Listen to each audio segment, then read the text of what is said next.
Please return to your seats. Class is now in session at usaprepares.com. Interact now by emailing instructor@usaprepares.com or text 417-200-4715. And now, Vincent Finelli and Mark Wright. And we're back on usaprepares.com here on KWTO 560 AM, the talk of the Ozarks. I'm Mark Wright. I'm here with the original survival economist, Vincent Finelli, and we're live in the studio from Round Rock, Texas, is John Stadtmiller. And Vinny, I think before we get back to John, we got to talk about a huge event coming up on Friday, because every Friday's big around here. It's our meetup. Where are we having our meetup this week? It's at Ziggy's Cafe at the Lamplighter on the corner of Sunshine and Glenstone. Class, the meetup is 5:30 to 7. We've got a room reserved just for us. There's a special menu. It's $5.50 all the way up to $7.99. As a matter of fact, the last time it was $5.50 for everybody, wasn't it? Yeah, I mean, we're on here putting out false advertising. Tell people it's going to be $5.99. It was actually $5.50. I wonder if we'll get sued. Class, you're all invited. We'll be discussing the topics of the week. Bring your like-minded friends. You are invited to the meetup with Mark, our USA Prepares Expo instructors, and me, Vin Finelli. So if you're new to our KWTO 560 AM broadcast radio class, you're invited. Bring your friends. Vinny and I will be there. And I suspect that one day, out of the blue, John Stadtmiller just might show up. You just never. What do you think, John? He tried to hog-tie me here. And he said, "You're sticking around till Friday, aren't you?" I go, "No, I've got to get back to the network." I see. Yeah. I see. But doggone it, maybe next time. You know, we're talking about doing a special event at the fairgrounds. I've heard tell of this. Do tell. Well, I don't want to give too many details. Well, give me just a little taste. Well, how about broadcasting live from the Ozark Fairgrounds during the fair each weekday afternoon with USA Prepares. With KWTO AM 560? Right out there on the KWTO stage right there at the fairgrounds. That goes out to 5 states? Yeah. Yeah, that's nothing to get excited about. No, I'm pumped. And and we got some special events, and you might come back, right? I'm here. Okay, great. Well, he's going to be here, so more details to come. All right, Vinny. Mark, tomorrow's class, Home Defense Firearm Selection from the expert, our USA Prepares instructor, Major George Wheelock. What a great American. What a great American. A man who has trained our fighting forces and continues to do that for deploying forces every year on his own dime. Really? Yes. Well, you've been there, Mark. Come on. He's a great American. We've been there. Okay, John. What? Boy, I tell you what, we got fired up just for that last bottom of the hour break. We're talking about how the people that we have elected to represent our interests have sold us down the river. They've stolen from us. They have caused inflation. They're cheating us. They're lying to us. I could just go on and on. What do you think? Ditto. Yeah, they have. So what do we do about it? I got a good suggestion. Okay. We get the electorate out there. That's you in Radio Land right now. See, you've been told that you can't fight City Hall. I got news for you. If there's enough of you out there, you can literally pick it up by the foundation and just move it anywhere you want. Right. See, it's in the preamble of the Constitution. It says we the people. It doesn't say us the government. It's we the people. And who is the government? That's supposed to be us. We're supposed to be informed. We're supposed to be involved.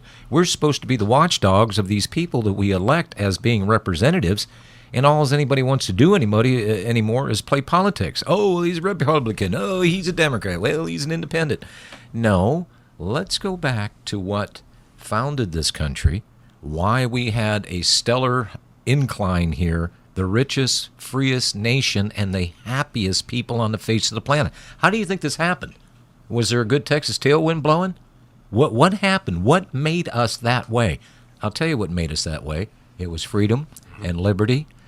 And that little thing called unattached money. Vinny, you said something before the break.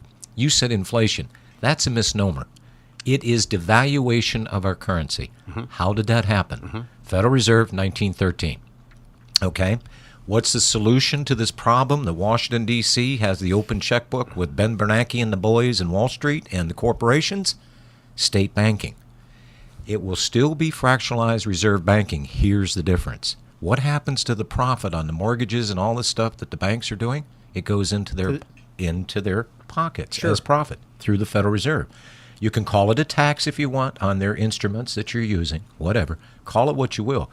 If you have state banking, the proceeds from these loans for the home mortgages, for the car loans, for this, that, and the other, guess what happens with that? Stays with us. It stays in the state. Yep. Goes into the coffers to defray the cost, the operating costs of the state. And that's the key. You know, John, I was in the state legislature, and we've debated this subject. I think the state of Montana has a state bank. Is that right? Or Idaho? It's North Dakota. North Dakota. I knew one of those states up north have a state bank, and they don't have a lot of issues in regards to fiscal. I don't think they have any deficit, any debt. Well, I had an opportunity. I have a minute or two here for a short story. Sure.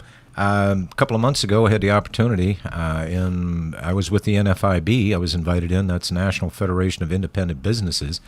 There's only 50,000 members in Texas, and countrywide there's over 1 million. And these are business owners. They belong to this organization. Yeah, I dealt with the NFIB while I was in the state legislature. Good folks. Yes, they are. And the deal was I was invited down to this thing. It was a 2-day event. On the first day, Lieutenant Governor Dewhurst comes rolling in. Oh, and he's just a happy camper. And they're in the middle of a budget crisis in Texas. Now, to hear Rick Perry talk about it, no, we don't have a problem. Yes, they do, because we're all dealing with the same stuff. Wait a minute. Rick Perry's going to run for president. There's no problems in Texas. Come on, man. Yeah. Ricky, do me a favor. Stay the heck out of the White House. we have enough problems with you down here He in is Texas. an Aggie, you know. Well, what is that? A&M? I don't know. I'm a Sparty from okay. Michigan, All so right, I don't gotcha, know about that. gotcha. Any rate, anyhow, there was 3 questions that were allowed to ask the governor, and I was the first questioner. So I asked him, I said, Lieutenant Governor, I held up the Austin American Statesman, and I said, look, front page, budget crisis, teacher layoffs, so on and so forth. Oh, well, we're working out the budget. We're going to go into special session. We're going to fix this problem. Yeah, right. Little Dutchy boy, how many digits do you have? How many fingers and toes? So I said to him, I said, look, North Dakota they're not in any trouble. They've got a budget surplus this year, unemployment rate below 4%. And I said, and the reason is they have a state banking system. Now, North Dakota, 6-7 years after they did the Federal Reserve thing, it took them until 1921 to get their state bank established, but they never let go of it because they saw the dangers of dealing with the fiat funny money people. They're the only ones, aren't they? They're the only ones with the state bank currently. Now, there are many other states looking at what North Dakota's doing. That's right, including Missouri. I know we have a bill that had either been filed or they were talking about a bill here in Missouri doing the same thing. Well, I read a quote the other day from Benjamin Franklin. And when they were forming this Constitution and this government, he said, the day our government starts dealing with international bankers will be the day that this Constitution, this republic, starts to erode. And where are we at today? Andrew Jackson and the boys, they understood about national banks, and they knew the dangers of it. Now, here's a bottom line deal to this story with Dewhurst is this. I asked him, I said, look, has anybody approached you or have you discussed with Rick Perry the possibility of doing a state bank? And he kind of did the political fandango dance, and he didn't answer the question. He said, look, they only got 658,000 people in all the state of North Dakota. Down here we got 25 million in Texas, and they're coming in for the jobs. Texas economy is not that bad, by the way. Now, I think, 40-50% of all jobs last year created was in the state of Texas around the United States? That's right. Now, I looked at the man and I said, he said, well, I'll tell you what. He says, I'm not interested in competing with the commercial banks. Duh. The commercial banks are the ones that help get us into this trouble in the first place. People are looking. There were 200 people in that room. One person. Now, this is how bad it is out there. One person at the end of this, when we took a break, came up to me and spoke to me, a woman. And she looked at me and said, I know exactly what you just said. And I said, who are you? She said, ex-mortgage person with J.P. Morgan. Wow. And she said, you are exactly right. Now, here's the people, part of NFIB, and I'm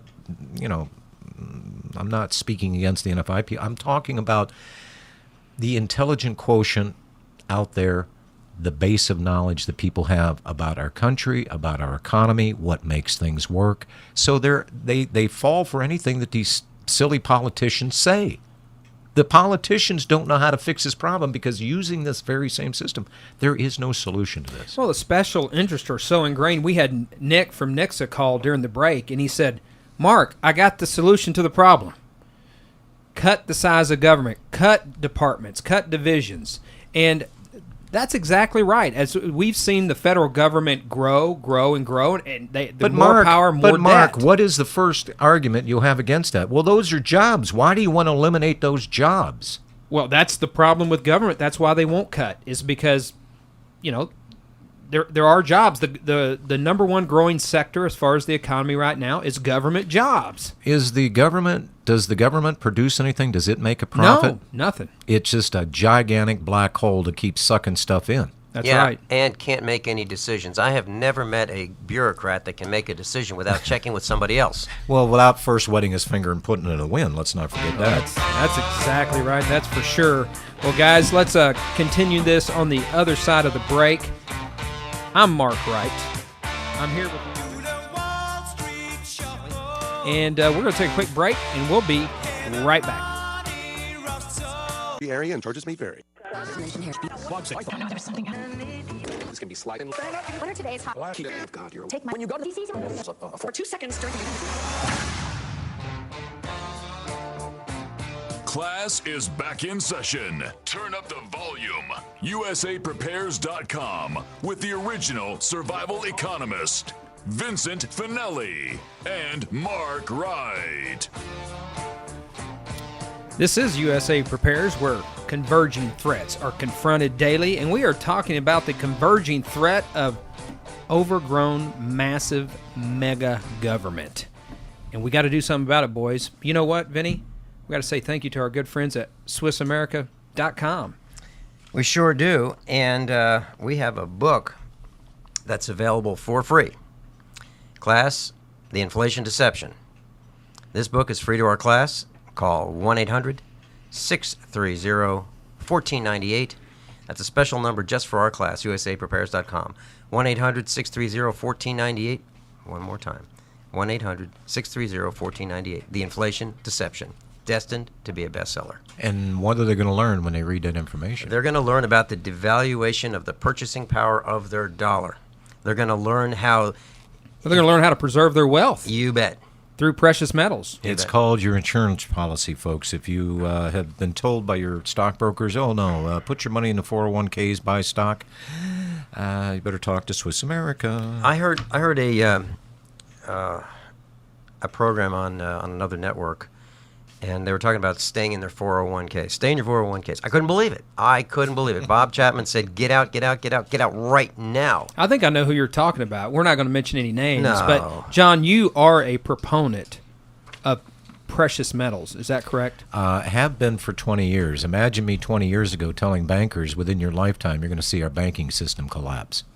They thought I was from Mars. And I knew the game. This wasn't a guessing game for me. 20 years ago, I knew where this is going to go. On a selfish point, I was hoping it wasn't going to happen within my lifetime, but I'm glad I'm here to loan my voice and, give a hand here to inform other people as to what's going on. John, you're so negative. I mean, this modern day, we got QE1, 2, and Bob Chapman was telling us months ago that QE3 was coming. We ought to get ready for it because they got to do it. What does Ben Bernanke tell Congress today after months denying that there was going to be a QE3? The U.S. debt default would spark a major crisis. So they got to crank up the old printing press, right? Yes, but if you notice something, they didn't call it QE3. They didn't give it another name. They just extended the QE2. A couple of weeks ago, what Ben Bernanke did, rather than announcing the QE3 is here, he just bought $300 billion worth of treasuries without calling it anything. And this is going to keep going on. They've got to keep monetizing the debt. So you people out there that think that the government's going to stop borrowing, you're wrong. No, it's not going to happen. For that debt ceiling debate is a red herring. They're going to continue to do exactly what they've been doing. And we're going to continue to see the devaluation of the dollar, and that's why you got to get into precious metals while you can. Yeah.